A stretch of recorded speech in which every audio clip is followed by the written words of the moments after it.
We now return you to 60 Minutes for this special report on this rhetorical expert. Hello, I'm Andy Rooney. Today, I'm going to have the privilege of interviewing Harris Buddig. Harris Buddig is a student at the University of Colorado in Boulder, and he has just written a riveting report on the negative effects of psychoactive drugs on our nation and our culture. Now, I will truly have the privilege of interviewing this great rhetorical thinker. Harris, it's a pleasure to have you on the show. Andy, likewise. Thank you for having me. So, what got you actually interested in this point in the very first place? It's some grisly business. It is, Andy. And you know, I've seen my friends, I've seen my family members, I've seen people I don't know negatively affected by these psychoactive drugs and their effects. And I felt like there was almost a social responsibility for me to really get down to the bottom of it and, let people know, the negative effects. Huh, interesting. And what was great about it is that when I got into this class, it gave me the perfect opportunity to really head dive straight forward and really tackle the problem that we have here. Oh, interesting. It sounds like a really interesting class. Yeah. How do you think you as a writer have progressed since before you took the class, and now that you're almost done, how do you think you are now as a writer? Well, I feel like I have really good ideas, but the thing is me organizing them and concisely, letting my audience know how I feel. I haven't done that, in the past. But now after taking this class, I am more organized, I have better arguments, and, I just can't thank, Professor Coley enough. Wow, Yeah. really interesting. Very. Good stuff. So what was your initial position on the actual topic of psychoactive drugs, and through your research, how did your opinions and facts on the situation change over time?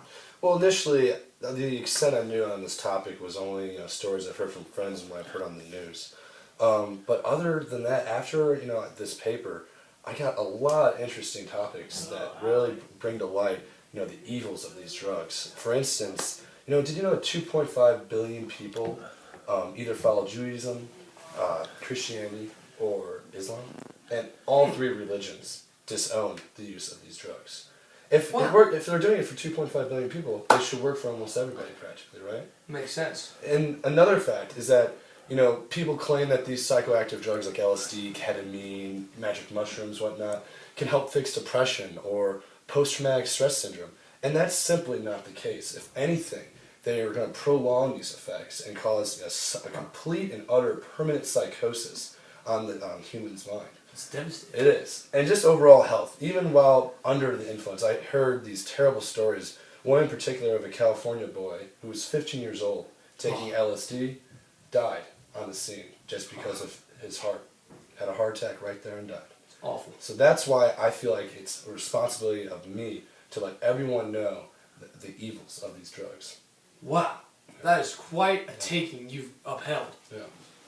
And my understanding of rhetoric has greatly, increased. I feel like I'm really using ethos, pathos, and logos to my full potential. And I actually have some footage of me doing this. Do you really? Yeah. Would you like to see it? Okay, yeah, let's check out. Let's play the clip right now. Let's do it immediately. Super Smash Bros! Smash Bros! I'm gonna Super Smash Bros! Smash Bros! Oh man, I love this game, man. I love this game. I'm playing with Luigi. I call him. Hey, I'll be Jigglypuff. 2 words, Captain Falcon.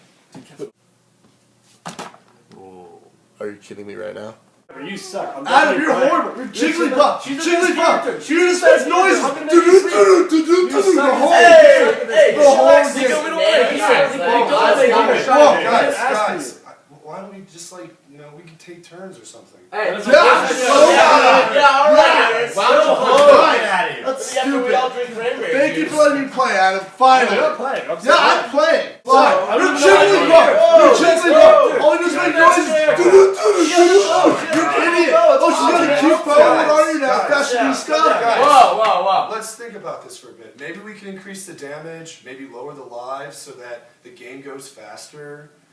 Maybe, we can take turns because emotionally for me, when everyone's playing, that's the best time, is it not? I agree with I that. mean, yeah, I'm That's still a gonna good win point. either way. And I saw, I saw an article the other day, even the best Smash player will give up his controller if there's 5 people. So, why don't we take his advice and all just get along? That's a good idea. That's a good perspective.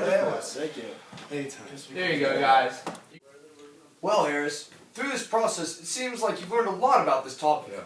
And, best of all, it seems like you've learned a lot about yourself, especially as a writer. Yes. How do you think, even though this is true, how do you think you can improve as a writer and then maybe go on to strengthen your work? Well, I really feel like I've, developed my voice a lot better. My personal voice, and I have come a long way, but there is still room, obviously. For me, I feel like I need to have better, subtopics, to kind of wrap around my thesis. And in doing so, that requires, a lot more time and research. So that's my first step, is trying to get better research. And also, I feel like I get a little bit wordy sometimes with my arguments and my papers. So I'm going to strive to be a lot more concise and a lot more direct with my audience.